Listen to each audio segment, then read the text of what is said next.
Hello everybody, it is Revenov back here again with another video for you.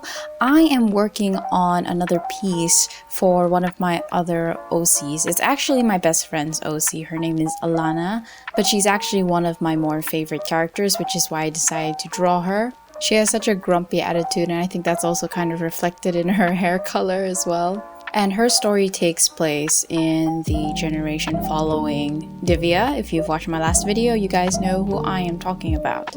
This was also supposed to be another study, a lighting study, and that obviously didn't turn out to be the case. What I had planned was, of course, just understand where the lighting is supposed to be on the human face and other features of the body. And it wasn't supposed to be neat or anything, it was just supposed to be a rough thing. Then I'd move on to my next piece. Unfortunately though, I ended up getting a little bit carried away and putting a little way more detail than I was supposed to. And I ended up going this semi-realism way, which was something I was working towards. When I was younger, I was inspired a lot by Renaissance paintings. And I kind of thought that would be great if I could do the same thing.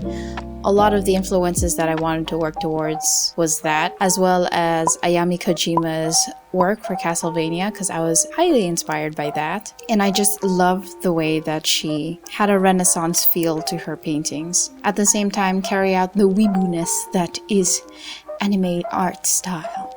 That mixed in with fantasy was also one of the things that affected a lot of my creativity when I was growing up.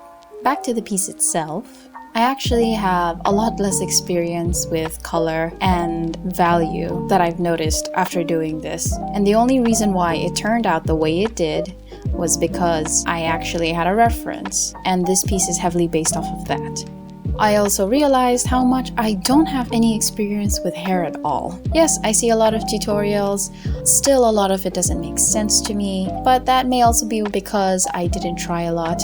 Instead, what I was trying to do here was mimic clothing for her hair. I remember my love for semi-realism sparking back because of another artist that I liked. I'm not sure how many people are familiar with her, but her name is Shilin Huang. I hope I'm not butchering that. But she has her own, I'm not sure if you could call it manga or comic, going down. And her art style was leaning towards semi-realism as well.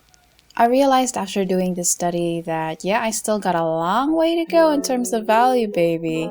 And maybe I'm gonna go monochrome for a while just to study. I, like many artists out there, have been putting off studying anatomy. I should have paid more attention in biology class. Though I do like biology, I didn't take it as seriously as I think I should have. Especially now, trying to do art.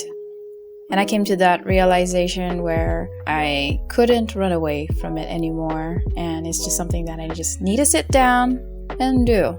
So that's what I'm going to be doing from now on. I'll be working on a lot of structure, studying, figure, especially a lot of value, because my mind works in a way where I need to understand what something looks like and what it feels like and have a 3D idea in my head before I'm able to mimic it down on paper, or in this case, I guess, a digital canvas. So I'll be doing that for a while. And I've already started with a bit of help from the art community.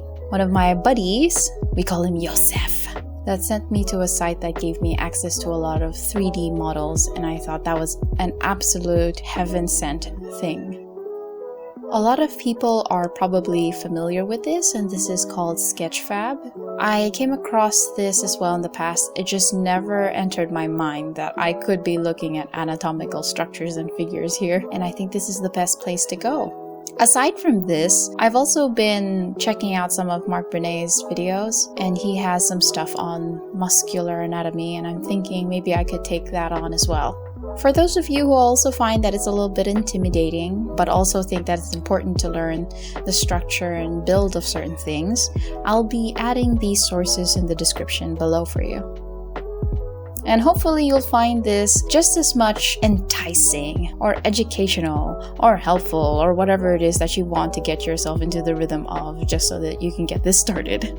And like some things that I don't want to be bothered with, but I know I should, I think this is a great way for me to begin.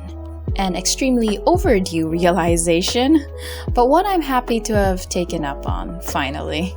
It's as they say, better late than never. Although I do notice that there are some artists that don't necessarily need that. Props to them if they find their own way of accelerating the process of learning things. It is a skill I don't think that is easy to achieve, regardless of how fast they got there, because I know that every artist goes through all kinds of personal trials and strife before they get to where they need to be.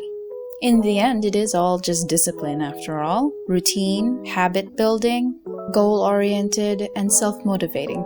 So if you're someone like me who's staved off this long, and if you feel like these tools or these basics are necessary to get you where you need to be, sorry to tell you, you gotta get off your butt and you gotta grab that pencil or stylus or paintbrush or whatever screwdriver thing and get to work. I will see you guys next time. Revenov